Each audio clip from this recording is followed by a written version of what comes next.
अगली बार जब आप सड़क पर किसी भिखारी को भीख मांगते हुए देखें, जरा ध्यान दीजिएगा। आंध्र प्रदेश में बच्चों को यह बेगिंग गैंग्स 300 रुपए पर डे पर रेंट पर लेते थे और 8-8 महीने के बच्चों को स्लीपिंग पिल्स दी जाती थी इन्हें सेडेटेड रखने के लिए, ताकि वह पूरे दिन शांत रहे।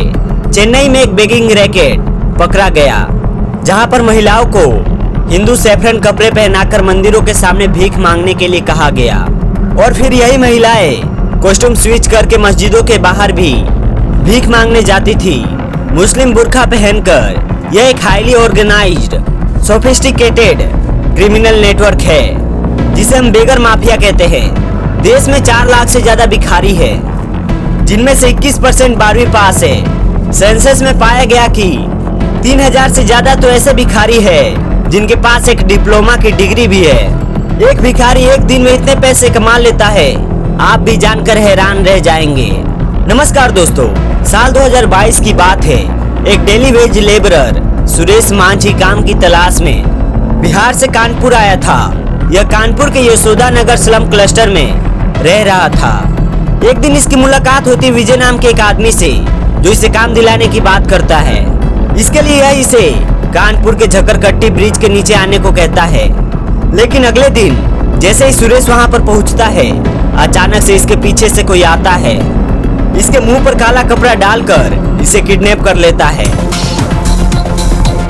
इसके बाद सुरेश को इंटॉक्सिकेट किया जाता है जिससे वह बेहोश हो जाए और फिर उसके आंखों में केमिकल इंजेक्ट किया जाता है जिससे वह अंधा हो जाता है। इसके साथ ही सुरेश के हाथों की सभी उंगलियां भी काट दी जाती है और शरीर के कई हिस्सों पर चोट के निशान छोड़ दिए जाते हैं। यह सब किया गया ताकि सुरेश भीख मांगने के लिए सूटेबल बन जाए। कुछ दिन बाद सुरेश को इस गैंग के द्वारा बेच दिया जाता है करीब 70,000 रुपए में एक महिला को। बाद में उसे राज नाम का एक आदमी गोरखधाम एक्सप्रेस से दिल्ली लेकर आया। दिल्ली पहुंचकर उसे भीख मांगने के लिए एक जगह पर लाकर छोड़ दिया गया। यह पतले रहे और इनका शरीर भीख मांगने के लायक हो, इसके लिए सुरेश और बाकी भिखारियों को यह दिन में सिर्फ 2 रोटियां देते थे ताकि इन भिखारियों को देखकर लोगों को दया आए। हर दिन इसके अलावा उन्हें अलग से एक्स्ट्रा टॉर्चर भी किया जाता था।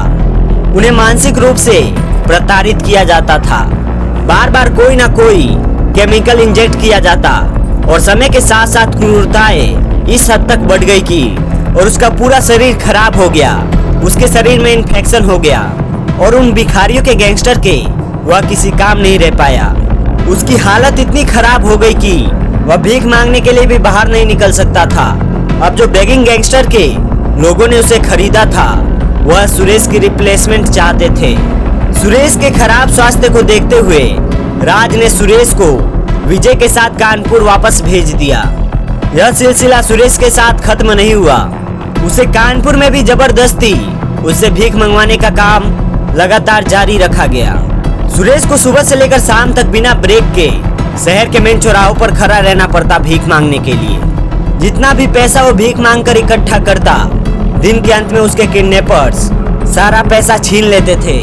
कुछ दिनों बाद सुरेश की हालत इतनी खराब हो गई कि वह किडनैपर्स के किसी काम का नहीं रहा और किडनैपर्स उसे डंप करके चले गए। उसके बाद जैसे तैसे करके सुरेश अपने घर पहुंचा।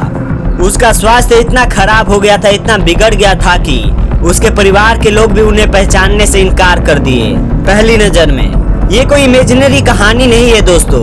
हालांकि शुरुआत में इस कहानी को दिखाने के लिए हमने AI फोटोज का इस्तेमाल किया आपको इस कहानी को दिखाने के लिए, लेकिन यह सच में हुआ है। आप स्क्रीन पर सुरेश की असली फोटोज देख सकते हैं। बाद में एक लोकल MLA ने इनके परिवार की मदद करी कंप्लेंट कराने में, जिसके वजह से यह खबर पब्लिक में आ पाई। साथ ले जाकर उसका हाथ पैर तोड़ दिया गया। भीख मंगवाने का मामला सामने आया। सुनसान स्थान पर ले जाकर उसके हाथ पैर तोड़ दिए। बाद में दांत तोड़ दिए गए। आंखों को भी नुकसान पहुंचाया गया। उसके बाद कानपुर में बस स्टैंड के पास बनी बस्ती में एक औरत के पास छोड़कर भाग गया, जहां पर सुरेश को जहरीले इंजेक्शन लगाए गए। लेकिन सुरेश का केवल केस कोई आइसोलेटेड केस नहीं है दोस्तों। यह एक highly organised sophisticated criminal network है जिसे हम बेगर माफिया का नाम दे सकते हैं।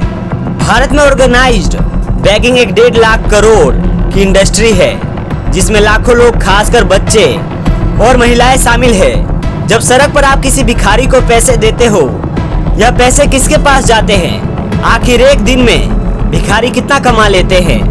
कैसे इतने बड़े लेवल पर यह माफिया काम करता है और क्या इसके सॉल्यूशंस है?